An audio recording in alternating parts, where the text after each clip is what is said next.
Welcome to the Make Sense with Dr. JC podcast. This podcast covers topics that expand human consciousness and performance. On the Make Sense podcast, we acknowledge that it's who you are that determines how well what you do works, and that perception is a subjective and acquired taste. When you change the way that you look at things, the things that you look at begin to change. The Make Sense podcast is sponsored and primarily funded by the Make Sense Academy, our private community where open and curious seekers of growth and expansion apply the Make Sense principles and systems to move from simply going through life to growing through life. So check out the Make Sense Academy risk-free for less than you'll spend today on shit that you don't need. Welcome, my friends, to the uprising of the sleepwalking masses. Welcome to the Make Sense with Dr. JC Doornick podcast. Makes sense.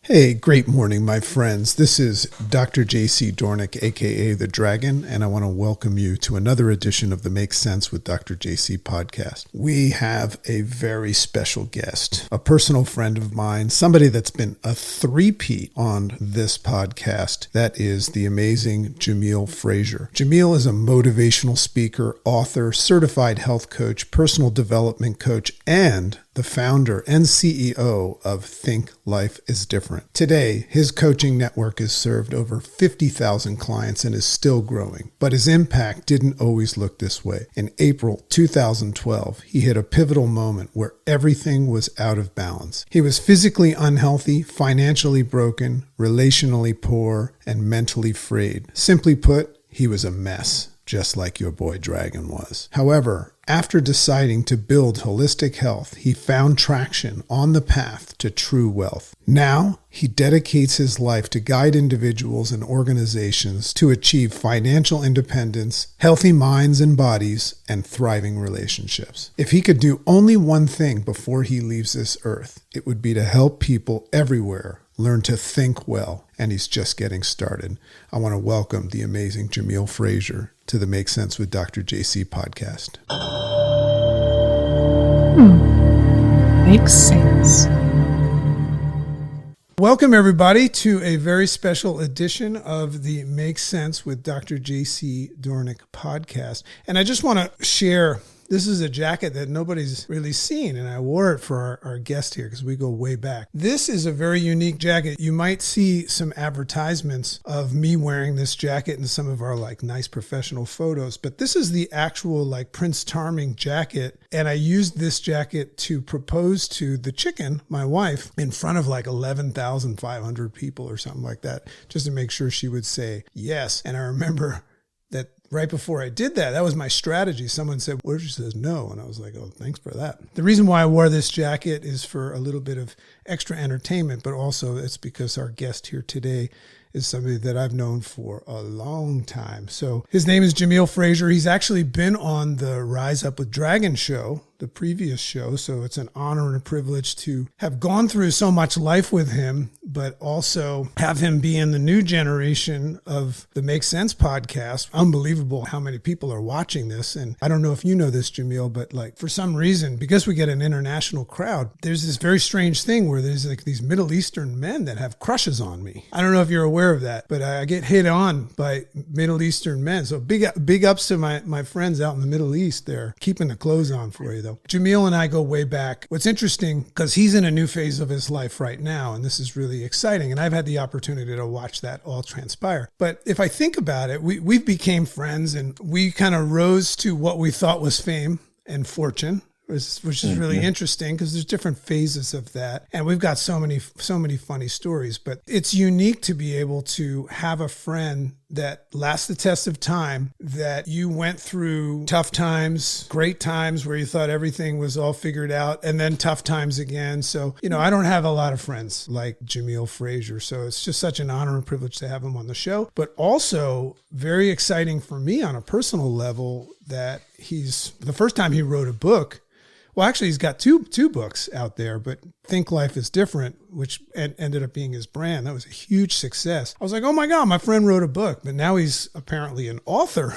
He's writing books. And then he just told me in the pre-show that he's got another book in him. But I want to welcome to the Make Sense with Dr. JC podcast, my brother, my great friend. Yes, Jamil Frazier. How are you doing? man, we are in the building. I'm doing great, man. It's good to see you. And a big fan of the Make Sense podcast. But I've been here from Can you prove that to be true, or are you just saying that? Can I prove it to be true? Yeah, like, oh man, that one episode this really got me. Everything that you put out there. Great I mean, answer. even more than that. I mean, just look at the aesthetics. Yeah. Can't get better than that. Well, the aesthetics are for you today.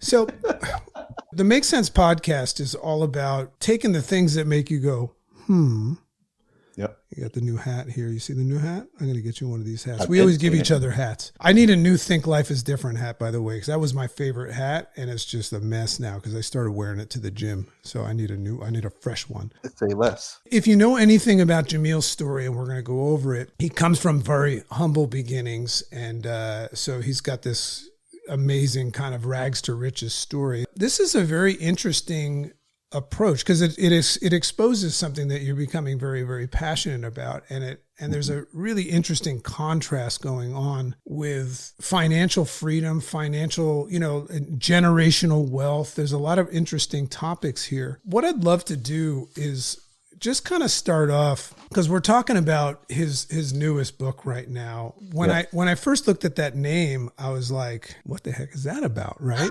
I mean, I know what freedom is, but I'm like, what's about this oak tree? So this is going to be a deep one. But what I realized is that this is like a historical fiction novel, which is really interesting. I didn't expect this. I thought this was going to be you explaining how you rose up and learned all these things. But this is a really fascinating book about a certain man in Black history. So what inspired you to write this historical fiction novel? It seems that it blends Black history with financial literacy and like understanding. What's fascinating to me is that it brings up this question, like, who's allowed to be wealthy? You know what I mean? Like, man, what a good question. Yeah, no, what a good question, because I think a lot of people are a little bit confused on who's allowed, or we may not know, or it could be a little bit taboo or faux pas. I think for me, JC, first of all, thank you so much for having me on. I've been on 2 or 3 times before. You're right. When I wrote this book, I wanted to do something a little bit different. When you first had me on, I just wrote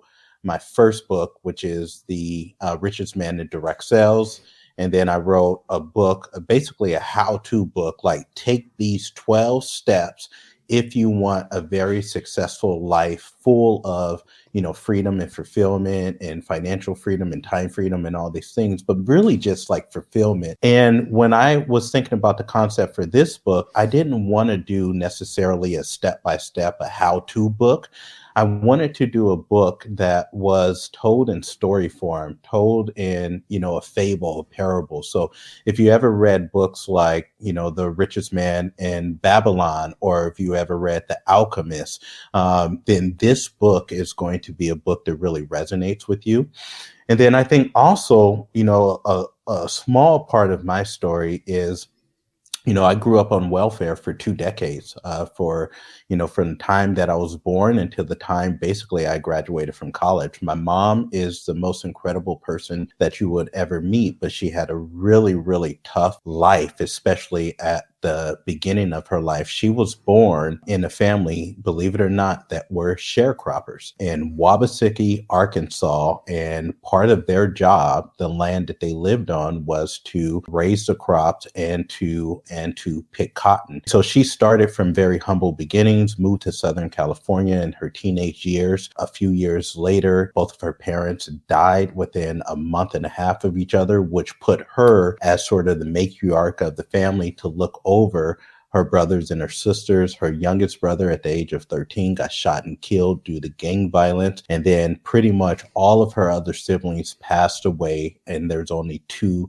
that's left. So this is kind of what I grew up in. My father was a Rolling Stone, and so he had many women and multiple kids from multiple women, but he also found himself in situations where he didn't make the best choices, spent a large part of his life in and out of prison in the penitentiary system. And so this was what I was raised with, and my mom doing the best that she could do. We had to figure out how to get by on food stamps, how to get by on government assistance, how to get by on Section 8 housing, how to get by with having a ton of help on the 1st and the 15th of every month. And so I always felt less than. I want to ask you about that because I think it's going to lead in. If you go back to, because I mean, like you're going to look at it through the lens of your current reality, and you've become very wise and knowledgeable. But do you remember maybe accepting that as your reality, and that having an effect on how big you could dream? Yes and no. Yes, when we lived in a certain city and neighborhood. But around the time I was in the 4th grade, my mom moved us to a new neighborhood with new friends, with new environments, with new activities, with new hopes and dreams. And so once I moved to this new environment, now I started to see that there was something that was bigger that was out there. I knew that there was something that was bigger that was out there. I just didn't know how people did it. Right. Like I knew that we were a them and they were a they. And so because we started with very little, I knew that you could progress. I just didn't know how people did it. And I think that that's still a question that a lot of people ask, JC.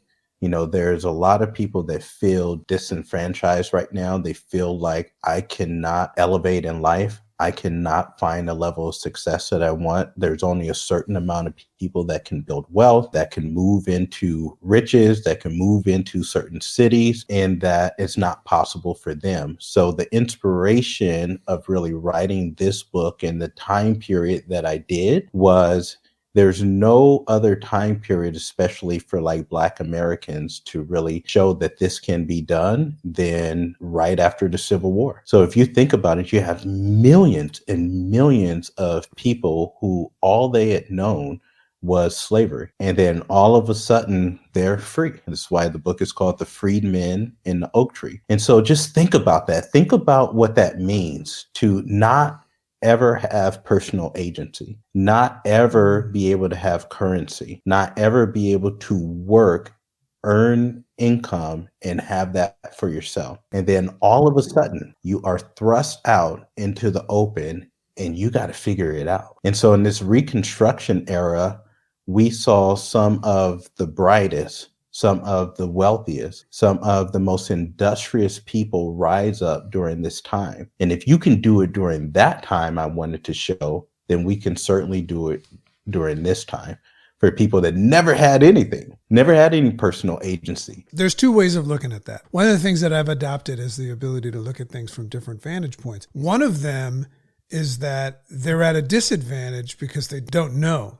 They don't know how, and they also might have been beaten into a place where they didn't believe, like an elephant on a chain, right? Because you gotta be able to dream about something and go after it. But on the other hand, I could see kind of like a prison break. If you've been held back for so long, you could also build a big thirst and a hunger that would cause you to not care about what a lot of people care. So I think one of the problems today is that people they're so fortunate that they have no urgency. I think there's a lot of value in people experiencing having nothing. So I don't know what it was like after the Civil War, but I kind of feel like a lot of people were probably running around saying, "Free at last! I'm gonna go live the rest of my life." I would assume there were a lot of elephants on a chain as well. Well, that's exactly what you saw. So I'm a lot like you. What I love about you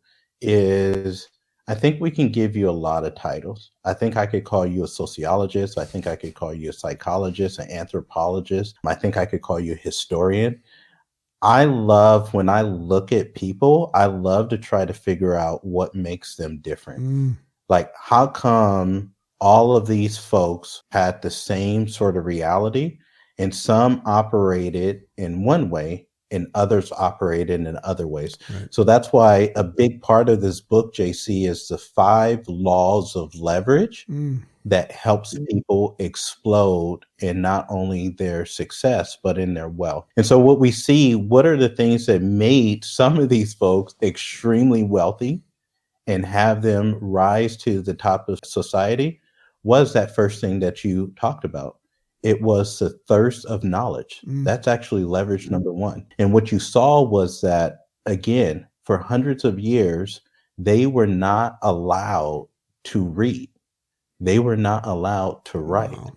They were not allowed to go seek knowledge. And if you did, then that was trouble. And so what you now started to see was this thirst and this quest and schools that were erected and people wanting to learn, people seeking knowledge, people wanting to know, how does this work? How do we build this? How do I spell this? How do I earn this? And that was the first key of how you start to see some of your first ever Black millionaires during the time to where a country was maybe at its worst, and you start to see a population of people become at their best. So there's little clues that's been left that I wanted to leave for how many people feel like that today, exactly how you said.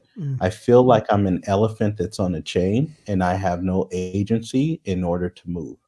Well, one of the first keys is, well, we have to be thirsty for knowledge. How can you go out there and find how things actually work? And that's what we start to see millions of people doing. You couldn't read. The level of illiteracy was at an all-time high.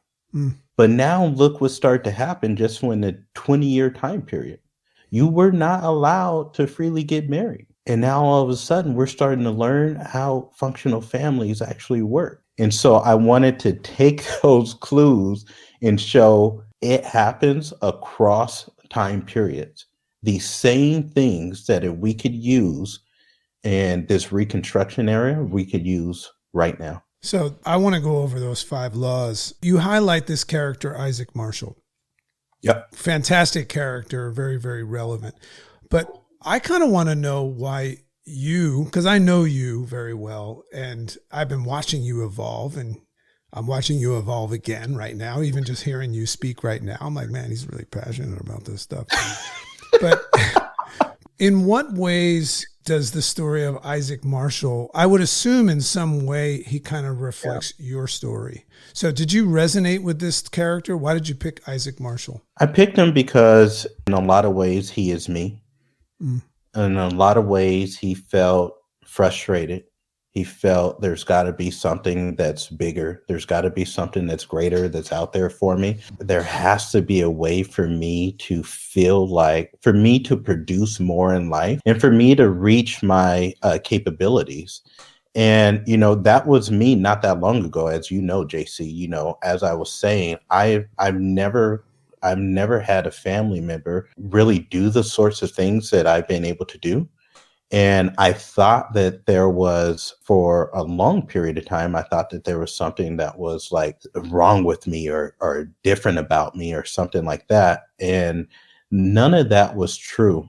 And so in this character, you know, I was really able to tell his story through telling my story, because I sought after the same things that he did. I wanted to be a great husband. I wanted my kids to look at me with admiration and to smile. I wanted to leave a legacy. I was tired of feeling like I was pushed around. And I was also tired of feeling like I didn't have control over what the future held for me. And I wanted to create wealth. And I didn't know how to do it. And now that we've been able to do it, I wanted to really share that it's not. See, here's the thing that you hear sometimes, JC, and what I've heard for the last 14 years, especially the last 6 years, is that you are in the minority. And I'm like, then why don't we just make the minority the majority? Like, why don't we just take the things that we know makes people successful no matter what? And why don't we focus on giving those things to millions of people instead of focusing on the things that do not work for the majority of people? To be able to do it in story form and to do it in a time period to where it's highly unlikely that anyone that has come out of the situation that Isaac Marshall has come out of, if they can do it, if Jamil can do it, then hopefully this inspires the reader or the listener that anybody can do it. You don't have to be overtly special. You don't have to have these incredible talents. You have to seek after things that most people are not paying attention to. And it's not that they can't, it's simply that they won't. And so that's really what I want to draw out from Isaac's story by using my story. And as you know, like I share this with our students all the time. 10 years ago was 2015, May of 2015. I was broke. I just finished spending 2.5 years paying off about $100,000 of loans. I had no savings and I owned nothing. That was in 2015. By 2018, I was a millionaire. How does that happen? Well, it happens from what I'm talking about in this book, right? But I don't want to just give another book where I say, do this, do this, do this, do this. I got to tell it in story form. So hopefully we can get in and understand.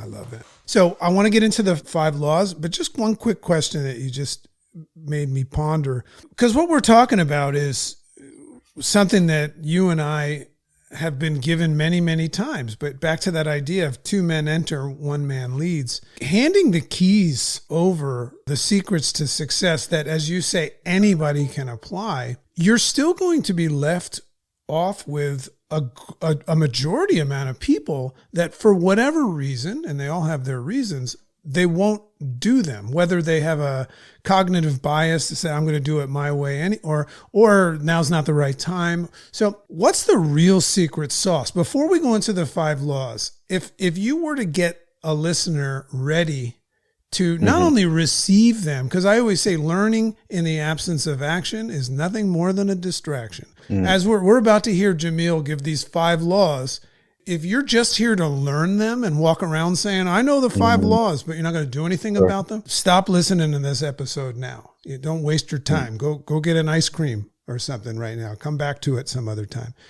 What's the real secret sauce that somebody needs to make sure of before they hear these 5 laws? Because if I ask Isaac Marshall will be like, I don't have time to talk to you. I'm in action.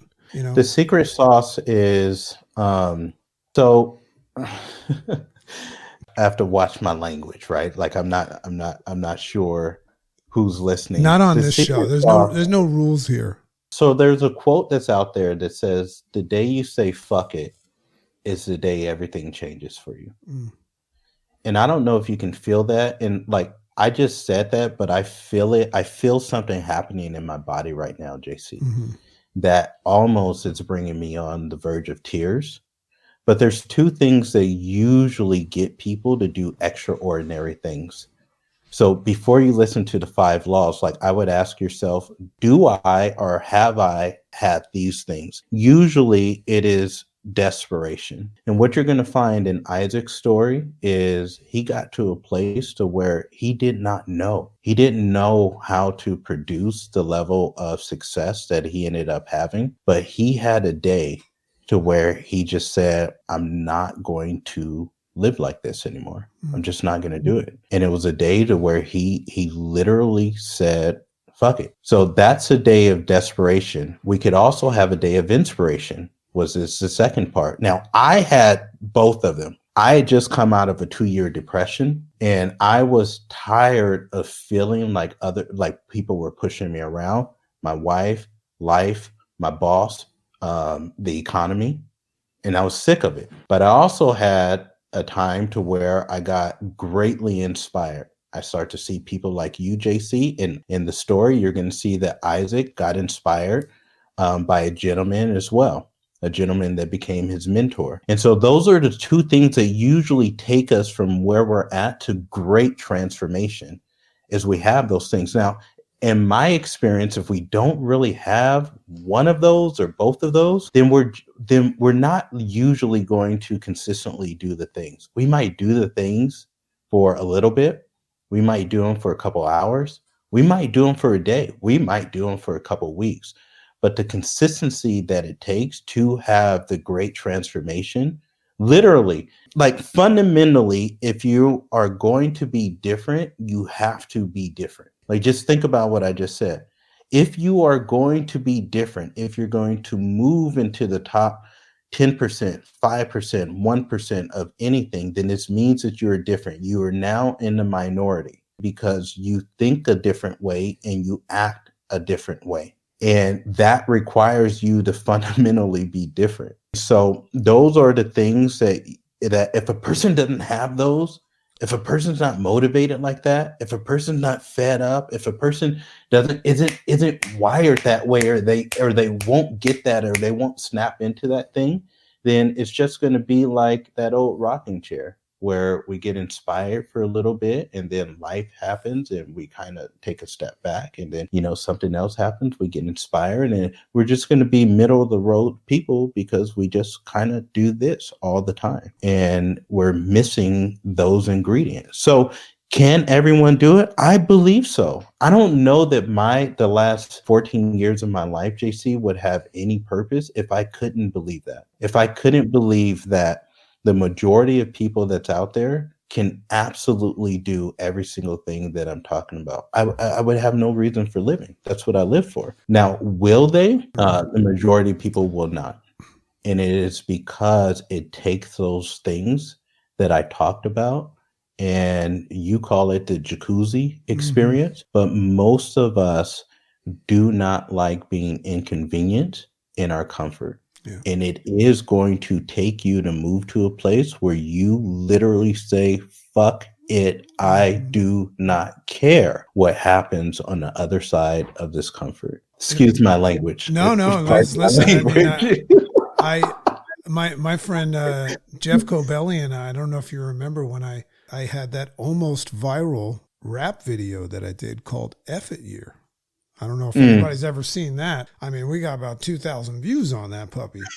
And that just about almost went viral. But here's what's interesting about what you said. I grew up in a world where I didn't want to be in the minority. I was lucky enough to have a family that made me realize that I was actually privileged. A lot of people are privileged. They don't know that they're privileged. So because I did humanitarian work and things like that, I always knew to give back and things like that. But for the most part, I was raised to not want to be in a small group. But what's ironic is as you grow up, you realize that the word extraordinary broken up is extraordinary. And you realize I've been living an ordinary life my whole life. And now I'm spending all this time and all this money on all these books and seminars and all these people telling me what I kind of knew, but I needed to be reminded that I need to be abnormal and unusual. So I love that. So now that we've primed it, for that person out there that hears what Jamil's about to share and you don't go into action,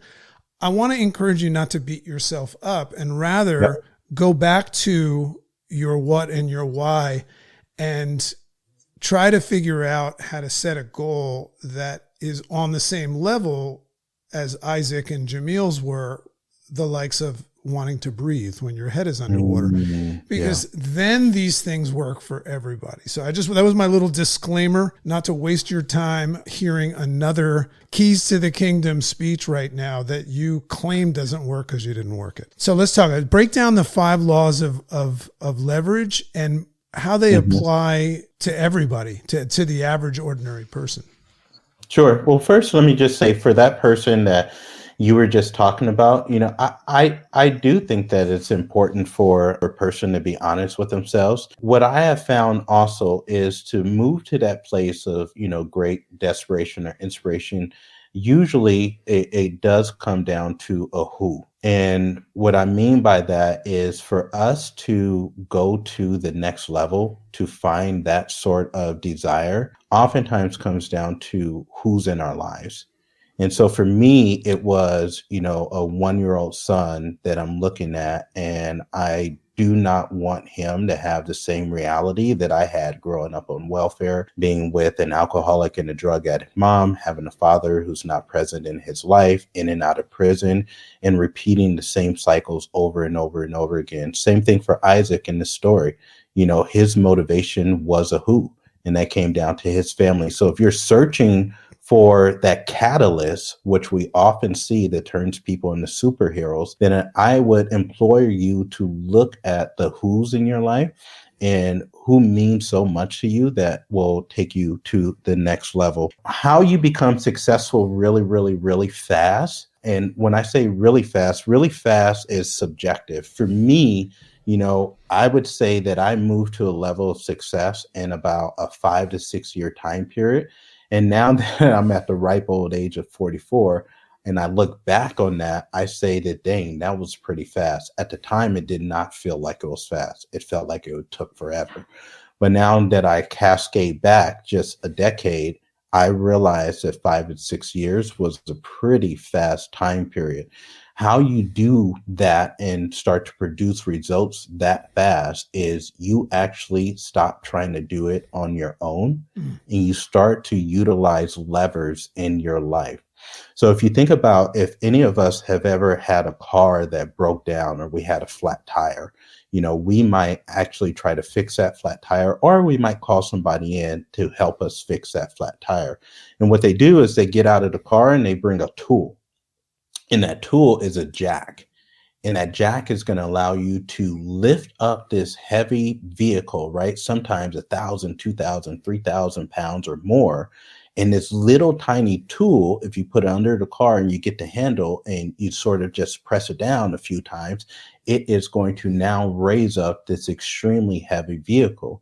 So you look at it and you say, how can something so small move something so big in such a short amount of time? It's because you're utilizing a lever. It would be extremely narcissistic for you and probably arrogant for you to sit there and think that you could pick up a car by yourself. Some humans can, most of us cannot. I certainly can't. So we utilize tools. So how can we utilize these tools of leverage in our lives? One, I've already been talking about, it's that first one, and it is the thirst and the desire for knowledge. You already know a lot about a thing. And if you don't already know a lot about a thing, you can learn a lot about a thing. And it doesn't matter what the thing is. If I cascade back just a decade ago, I did not know anything about the line of work that I went into. I just happened to show up one day.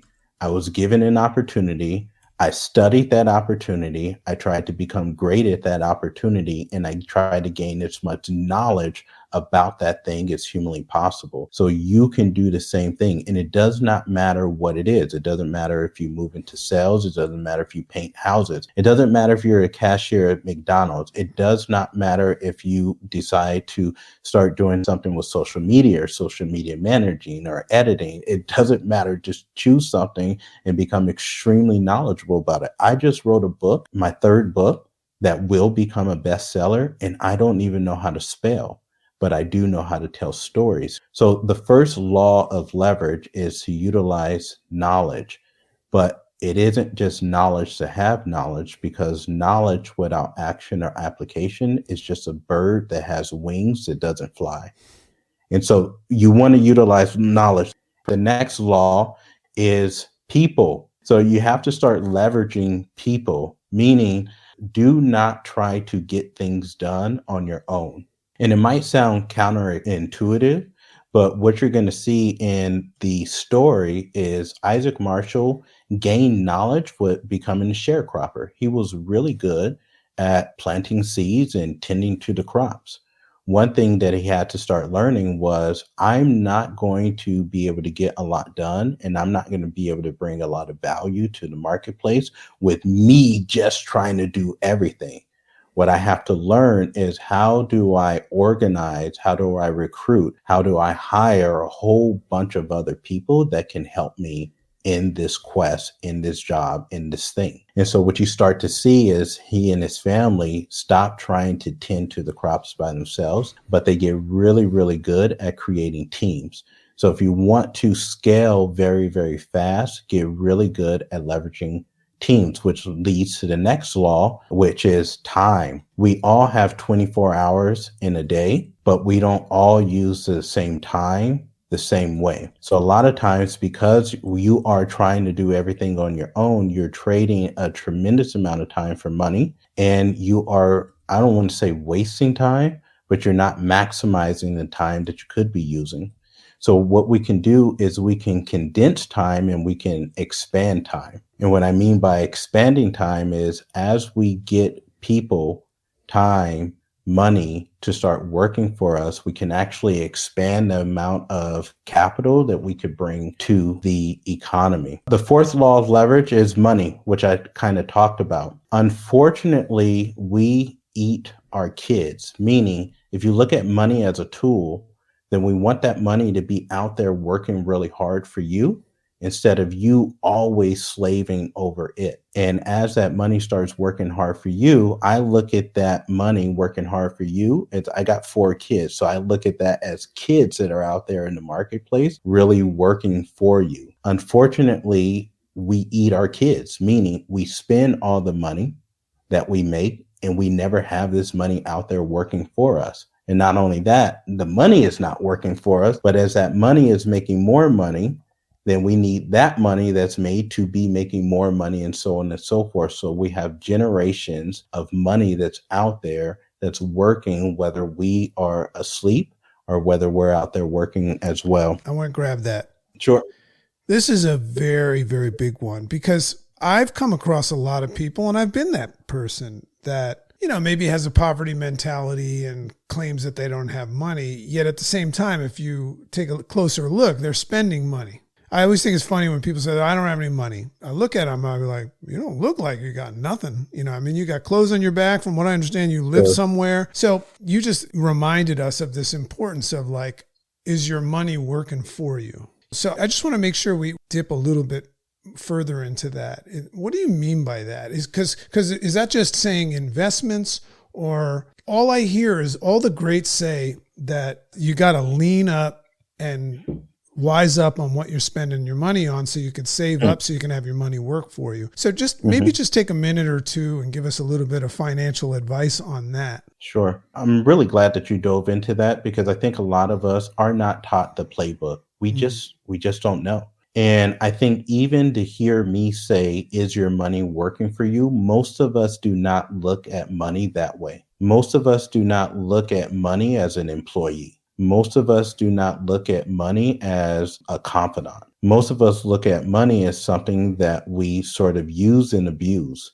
We don't look at it as something that's going to help us get to the next level with greater ease. And so when I say, is your money working for you? What I'm saying is, are you treating it as something that's going to help you get to the next level a lot quicker with a lot less stress? How do we do that? Yeah, I mean, we got to find vehicles to put that money to work. When we look at money, money is really attracted to movements, not moments. And what I mean by that is it wants to be used. It does not want to be buried. If we bury it or we keep spending it, all we're doing is we're giving it moment. But if we give it a job, it is attracted to movement. How fast can you put me the work so that I can produce more for you? And that's a mindset that's not taught to most of us. It certainly was not taught to me. We got money on the 1st and the 15th of every month, and it came in the form of a government check because we were on welfare. As soon as we got those checks, it was already spent. We already knew exactly what it was going to be spent on before we even got it. And so there's a simple little principle that's out there, JC, that I started living by about 10 years ago. And it was just to take a small percentage of whatever money that you get. Now, some of us make a lot more than others, but it does not matter. All that it matters is that you are earning, that you're earning something. And all you're going to do is just take a small percent of that and set it aside and just put it away for savings. And then you take another small percentage and you set that aside and you put that money to work into some sort of investment. And then you set another little small percentage aside and you just give that away. Right? You tithe that, you give it away to your church or your charity or, family member, it does not matter. And then you just live off of the other percentage of that money. And that's it. Like, that's as simple as it gets. Now, that small percentage that you just put to work, what's going to happen is at the beginning, it's not going to work very much, right? It's just going to kind of seem like it's just sitting there, and it looks like it's only working maybe an hour a day. But as you keep doing that, what you're going to see is you got so many pieces of coins that are out there that's working for you day and night. Eventually, what's going to happen is that money that it's making is going to supersede what you're even making. I know it doesn't make sense to a lot of us, but it is true. And so even when I look at how have I at the age of 44, if I wanted to, I could like never technically work a day in my life again. How has that happened? It's because about 10 years ago, I realized that there's this thing called compounding interest, that if I have this money start working for me, eventually I can get to a place where I don't have to work. So you got to use that money as a companion, right? As start looking at money as an employee instead of something that you can abuse. That's how we start to utilize that law, is not to spend all of it, but to use it to help you become free. I love that. And I know that some people are thinking like, I wonder what your mom would have said with that welfare check if somebody said, hey, put a little bit away. I want you to speak to that because I know that people are 3rd degree black belts and bullshit, so I wanted to join you with the swear. So what I know is that everybody thinks their circumstances is unique. But what I would assume you're going to reference is that if you think that you don't have anything extra, that's why you got to look at what you're spending on. And that's the concept of spending wisely. If you don't have anything left over, then you got to figure a way to make more money. Sure. I mean, here's the truth. I mean, I would ask the audience, can we be honest with ourselves? Because we're talking to a guy who's 44 years old that spent almost half of his life on welfare. Mm-hmm. And I think that if you would have asked my mom, I know that if you would have asked her, Ruby Jean Manuel from Wabasiki, Arkansas, who grew up as a sharecropper, whose father molested you from the time that you were born, whose mother never stepped in and kind of saved you, who grew up in poverty in such a terrible situation that watched your youngest brother at the age of 14 die in your arms, who stuck that needle into your arms for the first time and felt that rush of cocaine that led you to an addiction. Could you have invested $50 a month? Could you have done that? And she would say yes. And then I would say, could you have invested $100 a month? And she would have said yes. And I said, could you have not bought those couches and put them on layaway and invested that money? She would say yes. I would have said, could you have not bought all of those Newport cigarettes, all of that weed, all of that alcohol? Could you have done that? Yes. Could you have not had some of those parties that you were having? And she would have said yes. The truth in the matter is, we all, even my uncles, I had 2 uncles who were homeless on the streets of Pasadena, California, who had drug addictions. They did not work, and yet they found a way to get money to aid their addictions. And I could even say Uncle Sonny and Uncle Curtis, who laid in cardboard boxes. Is it possible for you to have saved some of that money and invested it? And guess what they would have told us? Yeah, it was. The truth is, I have never, ever run into somebody who could not do this. The truth is, they didn't want to, and they didn't see the value in it. Once this stuff becomes important to you, I promise you, I know it for a fact, I have lived it damn near half my life. One uncle died of being a drug addict and alcoholic. The next one did the same. Both of my aunties died of being HIV positive because of drugs. One of my uncles was shot and killed for gang violence. What I am telling you is, I have seen enough to know that if this becomes important to a human being, then we can do this. If we use stupid excuses and it's just not that dang important, then let that be what it is. But to say that we cannot do this is a freaking lie, because we can. Oh man, I feel so bad for the people that were standing their ground saying that they couldn't do it. I feel bad for them right now. So I believe that you were gonna hit the last one of the 5 right there. We went over. I think the last one you did was people, and then I think the last one was systems. Yep. So we got knowledge, we got people, we got time, we have money, and then we have systems. So systems is, can you do something once and have it keep producing for you over and over and over again, right? Can you system? Actually, you taught me part of this.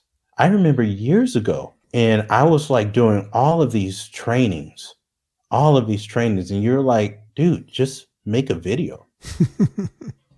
Like, you're like, why do you keep talking about the same thing? Like, why don't you just make a video and share it with folks? And I was like, you could do that?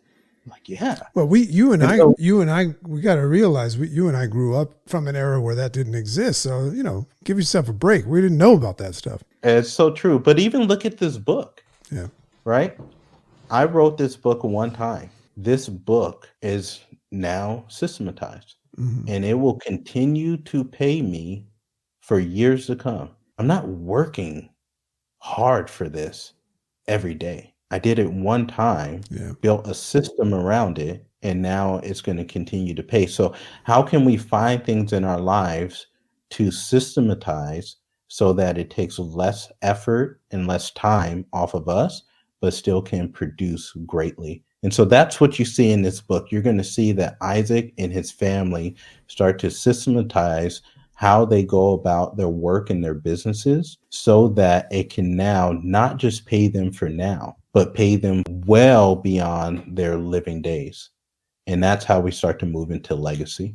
This is such a fun topic because it's one that's just riddled with concepts, and that old adage of getting out of your own way, it's just that's, I think that if we go back to the first one about thirst, and knowledge, I think that's probably the most important part of it, because you're not going to go get a drink if you're not thirsty.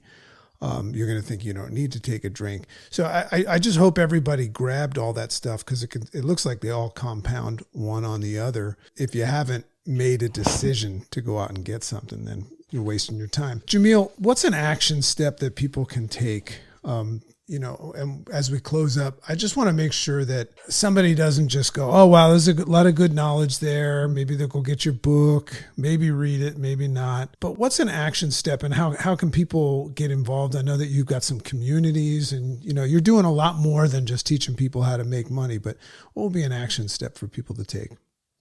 Sure. I would say the first action step is go buy the book. And obviously you can, go to our website, thinklifeisdifferent.com, and follow me on all of the social media channels, at The Real Jamil Frazier. Thank you for putting that up, JC. But I would say the first action step is to really look inside and see if you're at a place where you're ready to make a decision. From there, something just extremely tangible is just like break out a piece of paper and get really clear on what your income actually looks like. How much is coming in on a monthly basis and how much is going out? And then from there, rectify it.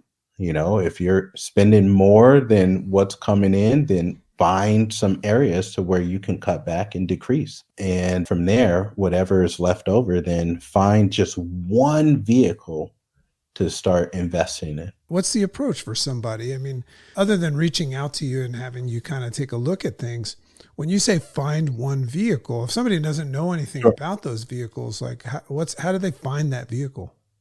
So one of the easiest things that you can do is, say you got some money, you got some spread that's left over in there, then invest it into a low-cost index fund in the stock market that tracks the S&P 500. That will start to allow your money to work for you. It's likely going to give you, an 8 to 12% return on average. And then that way you can, start to have, that money out there in the marketplace, start working just as hard for you as you work for it. So the moral of the story here for me is it's just a decision.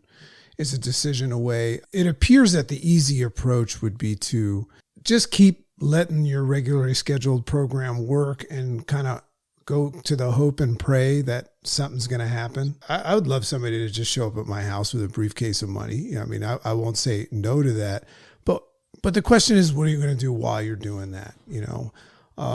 So you got people out there like Jamil that, what makes him special. And this is why it's so important to choose the right guide and mentor is you should choose somebody that has what it is that you want, but you should also choose somebody that knows what it's like to go from where you are, or maybe even behind where you are in this case, and has acquired it, because that will help you with your inspiration right there. That this might have been Isaac Marshall's. If Isaac Marshall met Jamil back then, he might have inspired Isaac Marshall. Maybe that's what this is about. I just highly recommend. I mean, I'm a lifetime friend of Jamil, and I trust him with everything, and it's just amazing for me to watch. I've watched this transformation here. Like sometimes you wonder when you see your friend talking about like, I just put $200,000 in the market because it was down, right?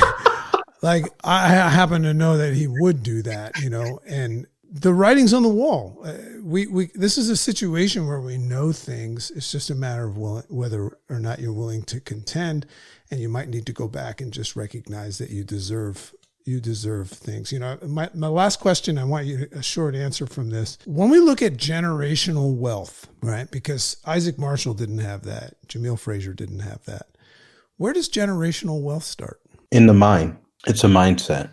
It's not dollars. It's not investing. It is the things that we have been indoctrinating our kids in since they were 2 years old. Yep. And it's just a certain way of thinking. Isn't that fascinating? Somebody asked me what my goal in life is, and I always answer the same thing. My goal in life, the way I know I've arrived, is when my kids point at me and say, that's my dad. So I love the idea of being the person, rather than sucking my thumb about not having generational wealth. I love the idea of me being the person that started it and change the mindset. I mean, I see the way Jamil brings up his children, like his children are having a completely different life experience than his. So it's important that your kids need to learn where you come from, just so they understand where they come from. But man, this is great conversation. I want to thank you for being here. Go get Jamil's book. Go reach out to Jamil, thinklifeisdifferent.com. Go get that book if you haven't read it. That was a fantastic book. Great things on the horizon for Jamil, his family, and anybody that enters his family. So I love and appreciate you, my brother. Man, thank you so much for having me on. And love everything about you.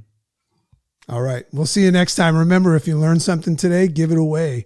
That's how it's going to stay. So have a nice day. Makes sense.